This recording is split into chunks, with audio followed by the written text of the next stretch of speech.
Today, you're going to learn the difference between direct questions and indirect questions in English. Plus, we're going to do an exercise together to practice that topic a little bit further. Hey everybody, how's it going? Thiago here, and welcome to another episode of the podcast. In case you're new here, I have created this podcast with the intent of helping intermediate and advanced learners of English communicate with more confidence, more accuracy, more clarity, and more awareness.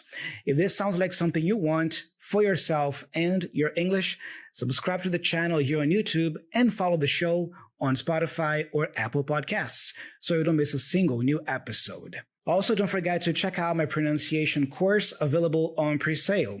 This is a course that I've created to help you better understand native speakers in media and in real life, because this course teaches you the main connected speech patterns that they use when they speak. And also, this course is designed to help you with your pronunciation, because you learn the main sounds of the English language there as well. So, if you want to better understand native speakers and speak with more flow, more clarity, and more fluency, check out the course. It's available at a very special discounted price because it's still on pre-sale. So you can find the link in the description of the video here on YouTube as a pinned comment down below, or on Apple or Spotify, you can just go to the show notes of this episode and you're going to find the link to the page there. All right, so let's start by defining what direct questions are. So direct questions are your straightforward, no-nonsense questions, okay? Think of direct questions like shooting an arrow right at the target. You know exactly what you want to know and you ask it, well, directly, okay? They usually start with a question word like who, what, where, when, why, or how, or an auxiliary verb if it is a yes or no question like do, does, did, is, are, was, were, etc. Okay? And obviously they end with a question mark. Let me give you some examples here of direct questions. What's your name? You see, it's a direct question. I want to know what your name is. So, what's your name? Do you like pizza? Where did you go to school? Are you coming to the party? How are you feeling today? Notice that when the question starts with a question word like what, where, how, these are open-ended questions, meaning that you can't answer them with a simple yes or no answer. Like what's your name? You have to tell your name. I'm Thiago. My name is Thiago. Okay? Where did you go to school? I went to school at this place. How are you feeling today? I'm feeling this way, that way. So these are open-ended questions because you have to answer them usually with a sentence, with a full sentence. Now, when the question begins with an auxiliary verb like do, did, are, was, these are yes or no questions. Those questions can be answered with a simple yes or no. Do you like pizza? Yes. Are you coming to the party? No. Got it? But regardless, all these are examples of direct questions. They end with a question mark and they are direct. Okay? Now, what about the indirect questions? Indirect questions are a bit more polite and less confrontational. This is really important to point out. They're like asking for directions instead of demanding to know where you are. You're still seeking information, but you're doing it in a more polite way. So indirect questions are great to use if you are talking to a person you don't know very well, like a stranger, for example, or if you are at work and you want to be more professional. At a job interview, this is also nice because imagine you are recruiting a candidate for a position. You are a recruiter. It's much better for you to ask indirect questions than direct questions, because direct questions, sometimes they can sound like an interrogation. For example, where did you go to school? What was the last company you worked for? Instead of, could you tell me where you went to school? Would you mind sharing about the last company you worked for? You see the difference? So indirect questions are much more formal, much more polite, much more professional, depending on the context. They usually start with phrases like, could you tell me? I wonder. Do you know? Would you mind? Then they use statement word order and usually end with a period, not a question mark. You see, this is crazy because you can have an indirect question that it's a question by nature. You are seeking information, but you end with a period, not with a question mark. Of course, some indirect questions end with a question mark, but others don't. Let me give you some examples. Remember, what's your name is a direct question. What's your name? But if I want to ask that more in the indirect way, I could ask, could you tell me what your name is?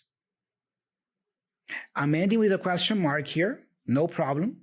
But notice that I'm not saying, could you tell me what's your name?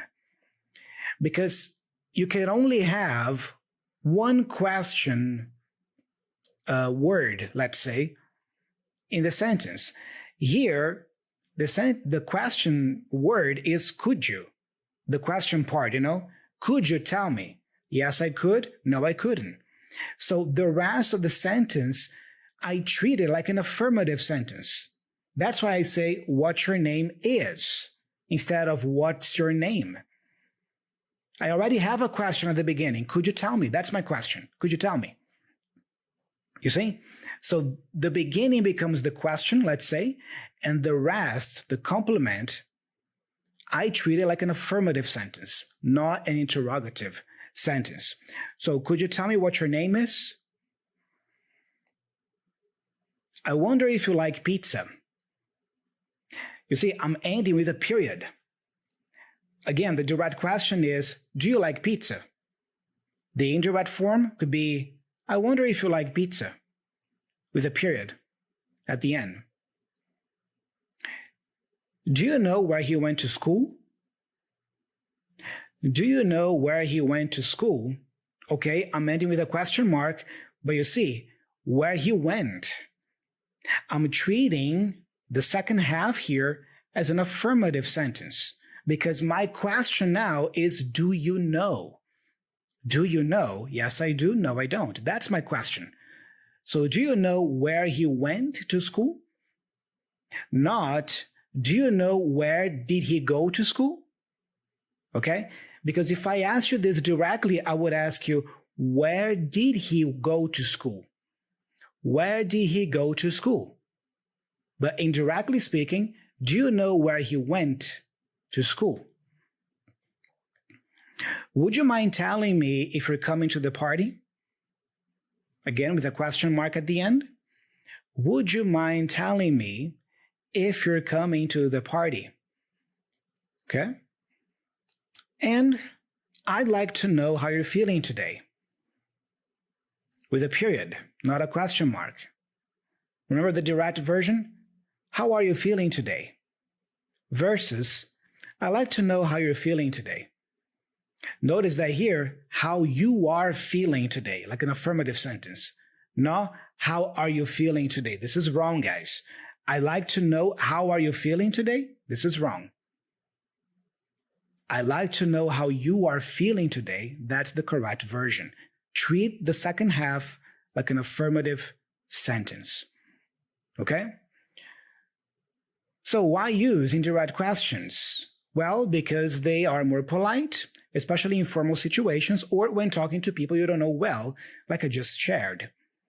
They can also be used to soften a request, to make a request a little bit less aggressive, or to express uncertainty, even, depending on the context.